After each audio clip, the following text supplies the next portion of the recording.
किसानों को मोदी सरकार का तोहफा, खाद पर बढ़ाई सब्सिडी, फसल बीमा योजना के लिए खोला खजाना।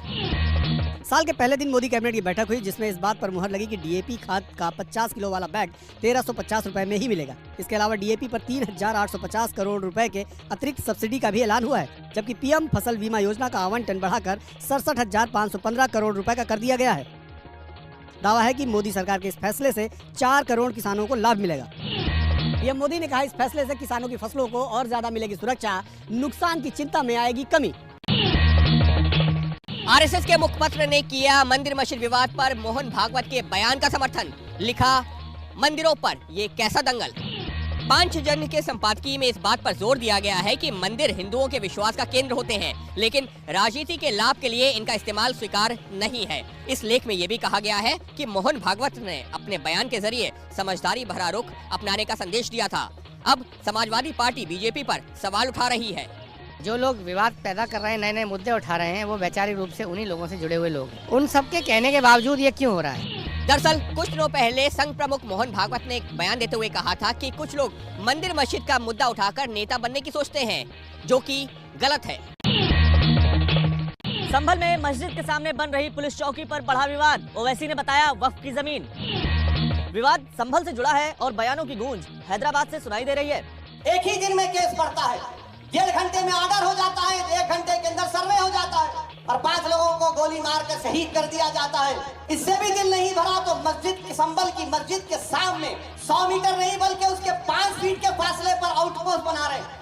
हालांकि इन दावों को संभल के डीएम ने नकार दिया है। अभी तक जितने भी दस्तावेज आए हैं उनको लेकर के कोई भी प्रभावित और विधिक पक्षकार हमारे पास नहीं आए और उन दस्तावेजों की जांच की गई, जांच आगे भी जारी है। किसी भी प्रकार का कोई दस्तावेज लेके आता है तो नियमानुसार कार्रवाई की जाएगी। वहाँ पे कलेक्टर साहब बोल रहे हैं कि नहीं हमारे को कोई कागज दिखाई नहीं। अब कलेक्टर साहब, आपको जो देखना चाह रहे आप देख रहे, जो नहीं देखना चाह रहे नहीं देख रहे। आप जो आपको बीजेपी योगी बोल रही है वही आप देख रहे।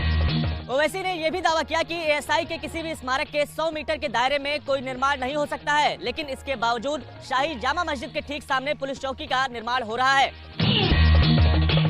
सुप्रीम कोर्ट की तरफ से बनाई गई कमेटी से बातचीत नहीं करेगा संयुक्त किसान मोर्चा। कहा, कोर्ट का दखल स्वीकार नहीं। बैठक 3 जनवरी को होने वाली थी, जिसमें शामिल होने से संयुक्त किसान मोर्चा ने किनारा कर लिया है। संयुक्त किसान मोर्चा ने तर्क दिया है कि लड़ाई केंद्र सरकार के साथ लड़ी जा रही है, ऐसे में कोर्ट की कोई भूमिका मायने नहीं रखती। इससे पहले शंभू और खनौरी बॉर्डर पर धरना दे रहे किसान संगठनों ने भी कमेटी से बात करने से इनकार कर दिया था। इस बीच पंजाबी सिंगर बब्बू मान खनौरी बॉर्डर पहुंचे और आमरण अनशन पर बैठे जगजीत सिंह डल्लेवाल का हाल जाना। किसान नेता जगजीत सिंह डल्लेवाल के आमरण अनशन का आज 37वां दिन रहा। पंजाब सरकार उन्हें अस्पताल में शिफ्ट होने के लिए मनाने की कोशिश कर रही है। नए साल के मौके पर मथुरा के बांके बिहारी मंदिर में उमड़े श्रद्धालु, 1.5 किलोमीटर से ज्यादा लंबी लगी लाइन। यही हाल देश के तमाम मंदिरों का रहा, जहां श्रद्धालुओं की भीड़ नजर आई। काशी विश्वनाथ मंदिर में साल के पहले दिन करीब 6 लाख श्रद्धालुओं ने पूजा अर्चना की। वहीं अयोध्या में एक दिन में 2 लाख से ज्यादा लोग रामलला के दर्शन करने पहुंचे। मथुरा के बांके बिहारी मंदिर में भी साल के पहले दिन 2 लाख से ज्यादा भक्त मन्नत लेकर पहुंचे। मंदिर के अलावा घूमने की जगहों पर भी ऐसी ही भीड़ दिखाई दी। इंडिया गेट पर सुबह से शाम तक लोगों का हुजूम उमड़ा रहा। श्रद्धालुओं की भीड़ इतनी ज्यादा है कि इसे नियंत्रित करना प्रशासन के लिए चुनौती साबित हो रहा है।